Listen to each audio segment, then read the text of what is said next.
Good morning, everybody, and welcome back to the Funky Brain Podcast. My name is Dennis, and this is my Funky Brain. We're going to have a fun talk this morning with a author of several books about everything from celebrities to UFOs and big titles such as The Life and Times of Mickey Rooney, the Dr. Feelgood case book about Max Jacobson, who was injecting his secret vitamins into international icons like JFK, Elvis, Marilyn Monroe in the 60s and 70s. And it was actually methamphetamine, which he co-authored with Rick Lertzman, who we had on the show a few weeks ago.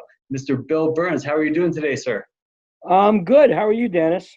I'm doing pretty great. We were talking before the show, and we decided to expand upon one of your books about Edison versus Tesla, the battle over their last invention, and how each inventor tried to develop a device to talk to the dead during the time of the 1918 Spanish flu. And that's a great topic today, considering the global climate we're living in right now with coronavirus. So, hell, it's such an interesting premise. And you co-authored this book with Joel Martin. And so how did you guys come up and decide to put this together?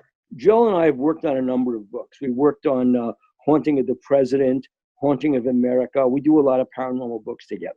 And we did UFOs in the White House as well. One thing about Thomas Edison, even more than Nikola Tesla, but certainly Tesla too, I've always been fascinated by one thing. When somebody does something out of the person's mainstream, and it's really strange, and you have to ask yourself, why did that person do that thing that's so strange, that doesn't make sense on the surface? Then when you analyze it, it does make sense. I was reading about Thomas Edison. This was years ago. This is not recent. I was reading about Thomas Edison's ghost phone, his spirit phone. And you ask yourself, why would the person who invented the modern motion picture industry, the modern recording industry, the modern telecommunications industry? Remember, Alexander Graham Bell might have invented the telephone, but it was virtually unusable in its earliest form. It was Thomas Edison who developed the idea of putting that a carbon diaphragm in the phone receiver. Now it's all digital, but back in 1895, it was a carbon diaphragm in the handset of the phone that translated the vibrations of your voice, the sound waves, into electronic impulses, and that's what was carried along the line. So instead of having to shout into a receiver, the carbon transmitter translated your sound waves into electrical impulses. So Edison improved it. So he invented the telecommunications industry, the motion picture industry, the recording industry. Why would he invent a phone, a device to talk to the dead? And what was the technology? Is it technology that we can understand? Or is it so exotic and so strange it makes no sense? And how did he come up with this? Why did he just wake up one morning and say, I can talk to the dead, and start building this invention? The answer is no on all counts, because Thomas Edison, above everything, was a consumer-oriented inventor.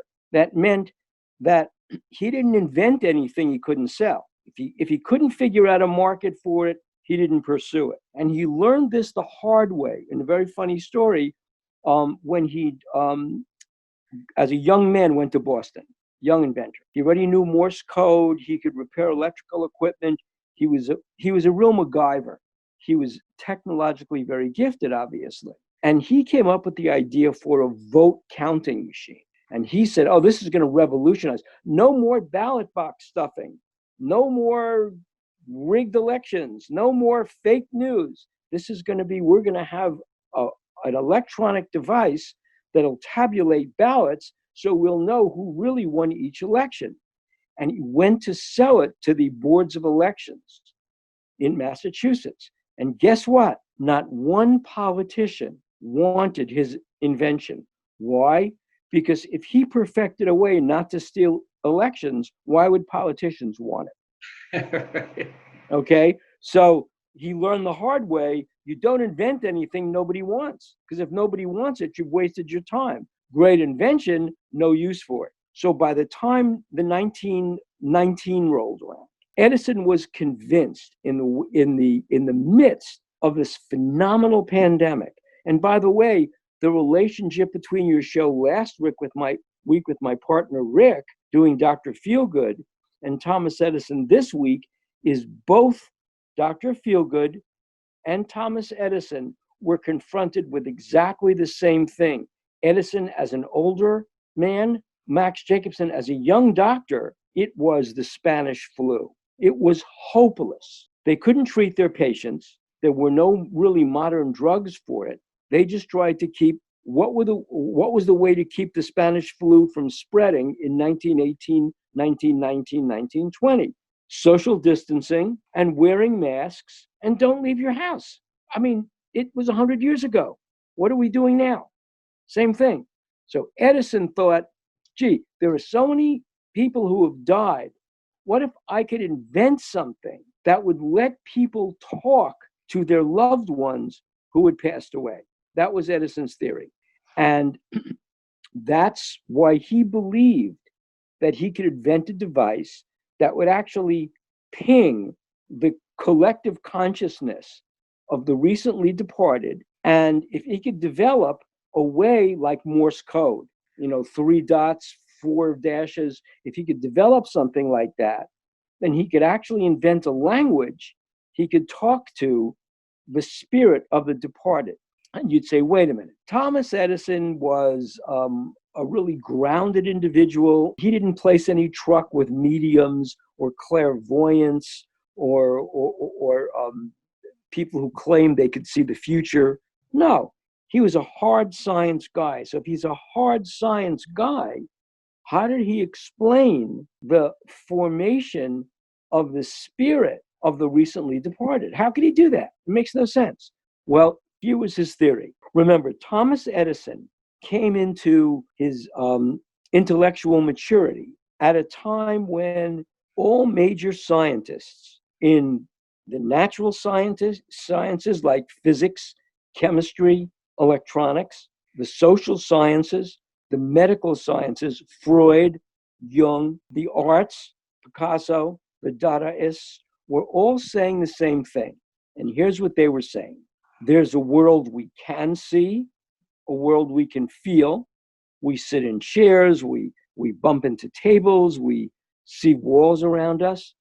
But there's also a world we can't see, a world of atoms, a world of quanta, a world of energy forces. And in the case of Freud and Jung, the world of the subconscious, where motivations that we can't see on the surface affect the way a person behaves. Edison came of age during this period. He came of age during the Civil War, when Abraham Lincoln was inviting psychics, clairvoyants to the White House to communicate with the spirit of his dead son, Willie Lincoln, who died from typhus. The White House was built on a swamp. What does Trump say? Drain the swamp? You can't, because the White House is built on a swamp. Washington, D.C. is a swamp. So there was typhus. There was, in the White House water system, Willie Lincoln contracted typhus and died as a very young boy. Mary Todd Lincoln wouldn't leave her bedroom. So to ease his wife's pain, President Lincoln invited a psychic to the White House to communicate with the spirit of Willie Lincoln. And that made news. That was actually in the local newspapers. So Edison would have known that. Well, when Edison, now it's 1919, and Edison, standing on the shoulders of Einstein and Max Planck and Werner Heisenberg and Sigmund Freud, what he figured out was if the quanta of a living consciousness stayed together after the body died, so there's the body and there's the quanta, he called them life units, by the way, in his journals. If they stayed together as a collective, as a cohesive collection after the death of the body, then maybe, just maybe, some form of device could recognize the collection of these quanta. Well, what device could do it, Edison thought? I know. I invented the motion picture projector. What is a motion picture projector really? It's a beam of photons, right? Hitting a screen, and the screen reflects those photons, and that's how you see images.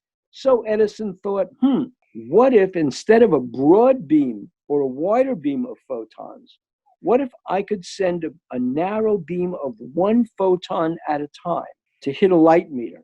He already had light meters. And that would register on a light meter. That would register that there was a current from the projector to the light meter. Now, what if something, anything, an electron, an atom, interrupted that light meter, got in between the projector and the light meter registered? It showed a fluctuation in the beam of photons. And what if you connected that light meter to a voltmeter that showed you the current? Well, that was the device he invented. A single beam of photons, basically a motion picture projector with a narrow beam, hitting a light meter connected to a voltmeter. That's great. You've got that. Now, how do you know you're talking to somebody who died? How do you know you're pinging the consciousness of the recently departed? So Edison's idea was this: if you had mediums, clairvoyants, people who could communicate with the dead, psychics, on one side of the meter, using whatever techniques they could to draw people, to draw the spirits of the departed across that meter, if you had that, then you'd be able to register the presence of the dead. That's exactly what Edison constructed. And on a November night in 1920, with scientists there, with mediums and clairvoyants there, at the Edison lab in Menlo Park, New Jersey, West Orange, he conducted his first experiment, wooing the spirits of the departed across the beam. And that's what he did. And the results of that experiment have never been published because Edison's children and the church and the board members of General Electric, Edison's own company, banned the release of that information. And that was the premise of Edison's book. Now, Tesla, for his part, instead of looking for the quanta of the recently departed, he thought, here's my secret. Sound waves, like energy, can never be destroyed. They just keep going out. If I can only find the right frequency, I'll be able to hear the voices of the dead. I'll be able to hear voices of aliens from distant planets if I could just find the right frequency. And that's exactly what Nikola Tesla set out to do. And he was so upset that Edison was doing it that he put spies in Edison's lab. When Edison realized Tesla had spies in his lab, he put spies in Tesla's lab. So the two of them, the two greatest electrical engineers of their time, had spies in one another's lab trying to figure out what the other person was doing to get a ghost phone to the market first. Wow. That's a fascinating story, and it really hits home to me, which I think I told you this last week when we spoke, is that I grew up in West Orange, New Jersey. And so we used to go to his lab all the time and see the light bulbs, the phones, like all the stuff, that the phonograph, and his original movie theater, the first movie theater ever, was in West Orange. And I grew up there, and I never knew. And of course, I was born 52 years after this stuff happened. But yeah, I never knew any of this stuff. This is the first time I'm ever hearing it. And I used to drive by his house every morning before school. So most of my listeners, they're dealing with some sort of addiction or struggle in their lives, and they're seekers looking to answers to some of life's difficulties. And so one of the points I like to drive home about, like in my coaching approaches, is like, we all deal with like tough, unfavorable situations, everybody. And when we look at you, we're looking at a successful man. And the difference between success and failure is that the successful person just never gave up. You know, we all have failures and challenges. Can you share with us some of the failures and challenges that you've had to overcome to get to where you are? And how did they create the successful man that we see here today? Well, first of all, success is relative. Let's just put that, there really is no there really is no on-off switch or black and white switch that tells you whether you're successful or not. And so you have to realize that. That's one. Two, and this is what people should realize, that success is not determined by you. It's determined by how others judge you. So if you think you're successful, then you've satisfied yourself. Okay, I've done what I wanted to do. The fact that nobody else can see it or recognize it shouldn't mean anything to you. And oftentimes success doesn't really fall upon you until years after you're gone. And somebody realizes, wow, that's what that person did. That's fascinating. That person was really successful.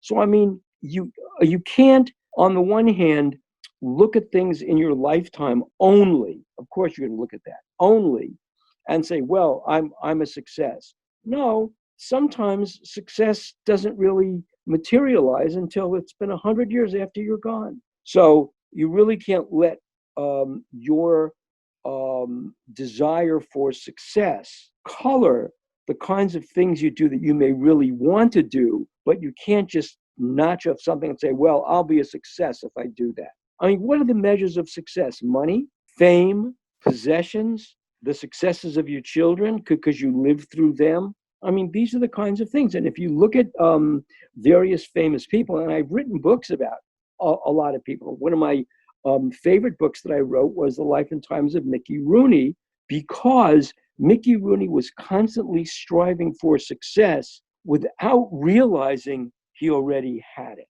I mean, here he was successful at age 14, and he hurled himself at these hedonistic pleasures and basically ruined his life, yet he was still a success in his 80s. You go figure. And he never realized what a success he was. I think that success is different for everybody, and how do you define it? And, you know, I love one of the sayings, like, don't let your definition of success be determined by the world's definition of success. And then there's financial success, there's health success, success in relationships, success in, you know, whatever it is that you're working towards. And I guess it could be more defined as contentment. Are you content in life? Are you doing what you want to do? Are you comfortable? Are you healthy? You know, the greatest asset in the world, well, two, I like to say, there's health and youth. Those would be the two. And then, you know, everything else is extra, right? Right. I mean, it's funny. One of the things my father would say to people, and he was born in the 1880s, and one of the things my father would say to people as he was leaving, he was in show business. He would say at the end of it, he says, look, you know, Happy New Year. May it be a healthy new year. And he said, health is really all that matters. And when you get to be the age he was, you realize that's true. Because if you don't have that, you really don't have anything, because you're constantly striving to be healthy. And that in itself is a measure of success. It is, yeah, and a great answer. A lot of people, we live in a very spoiled world right now, and everybody wants everything all the time. And as soon as something's a little bit off, they call that a problem. But it's not necessarily a problem. It might just be a bump in the road. As long as you have your health, you don't really have any problems. If you're healthy, you can go out and make more money. You can get another relationship. You can go out and get another job, or you could buy a new car if your car breaks down. But if you start having health problems, now you have a real problem. Now you Absolutely. have It's funny. One of the things that Edison said about success, for him, success, and this, remember, he was also coming of age at the time that Arthur Conan Doyle, turn of the century, was writing all the Sherlock Holmes stories. And Edison really looked at the mechanism, Doyle's mechanism of creating his character Sherlock Holmes, which was in the first short story, basically about Sherlock Holmes, where Holmes and Dr. Watson meet. It was that a failure isn't a failure.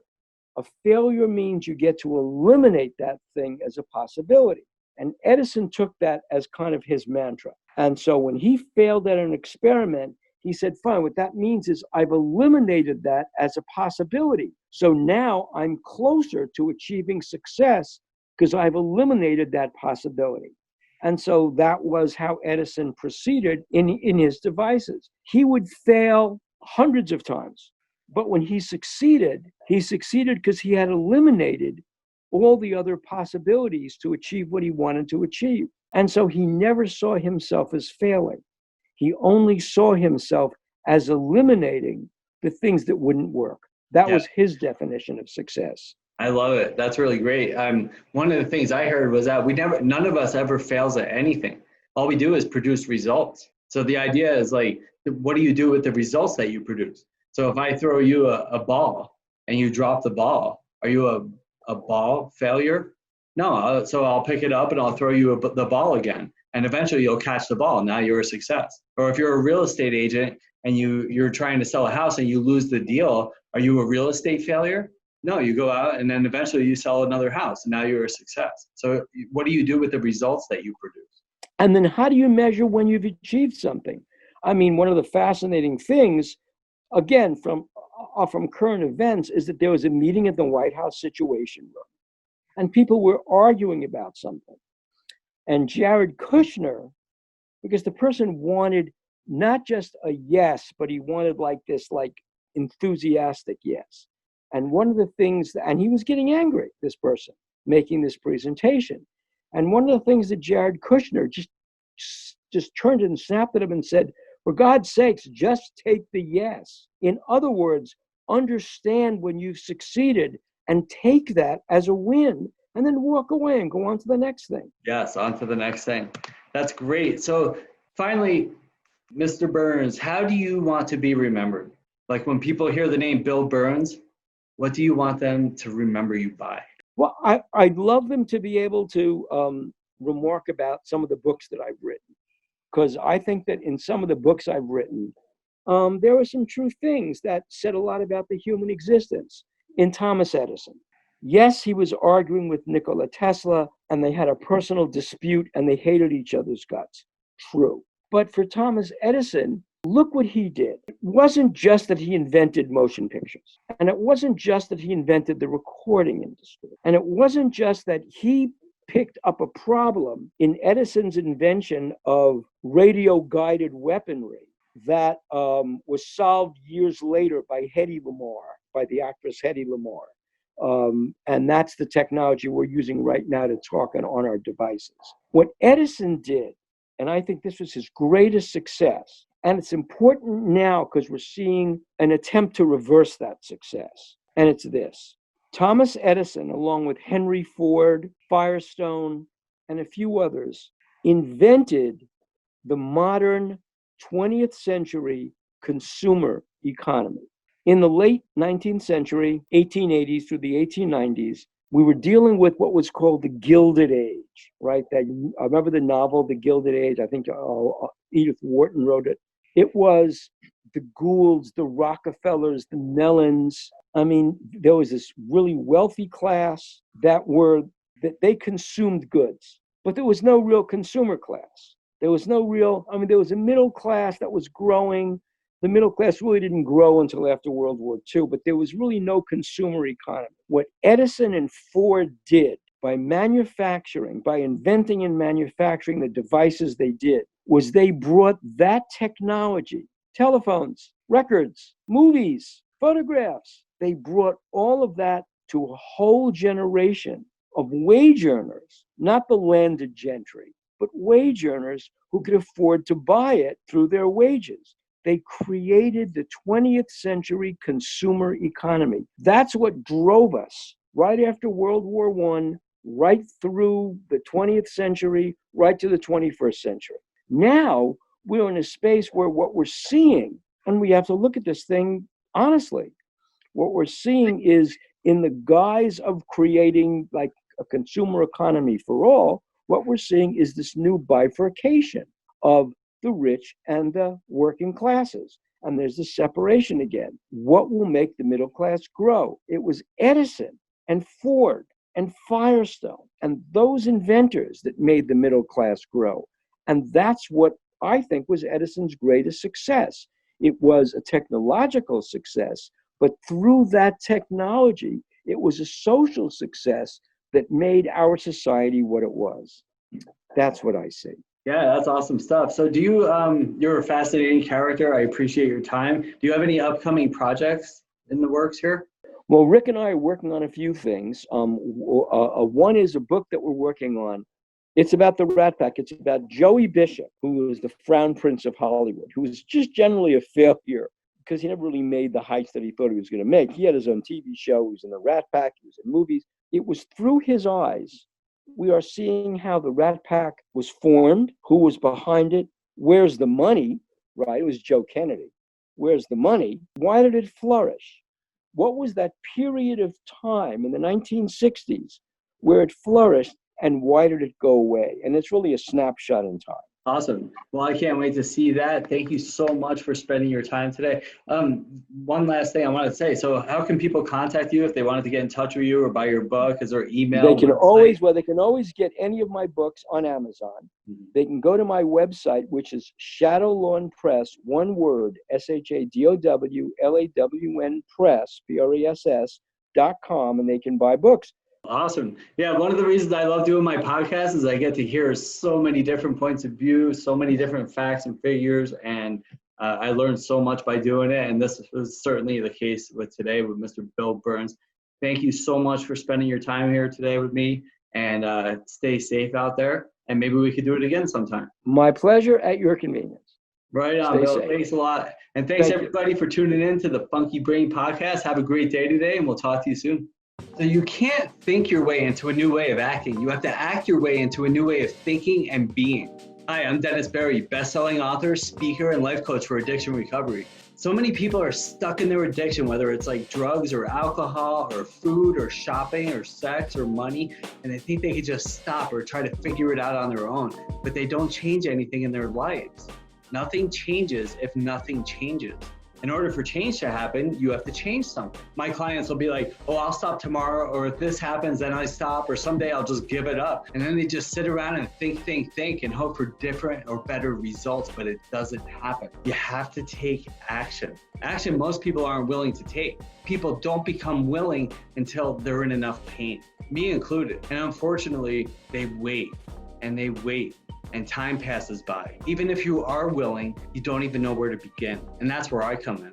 In my best-selling book, Funky Wisdom, A Practical Guide to Life, I talk about the how approach. How do I get sober? How do I stop doing drugs? How do I become healthier? How do I have more successful relationships? How do I become more financially successful? And the answer is how. Honesty, open-mindedness, and willingness. I have to honestly admit that there's a problem. I have to honestly admit that things aren't going well and there needs to be changes. And then once I do that, the door opens and I become open to seeing new ways of living. And then I become willing to make those changes. You can't solve a problem with the same mind that created it. That's why I'm here to help. And, I've been working with clients for over 15 years and helping them get clean and sober and change their lives and achieve inner peace and success. If you or somebody you love is struggling and doesn't know where to begin and how to make those changes to get to where they need to be, give me a call. Not tomorrow or in a week from now when you're hungover and your life is falling apart. Call now. Start making that change today and you'll be glad that you did. I'm sending you love and good vibes. Have a great day today.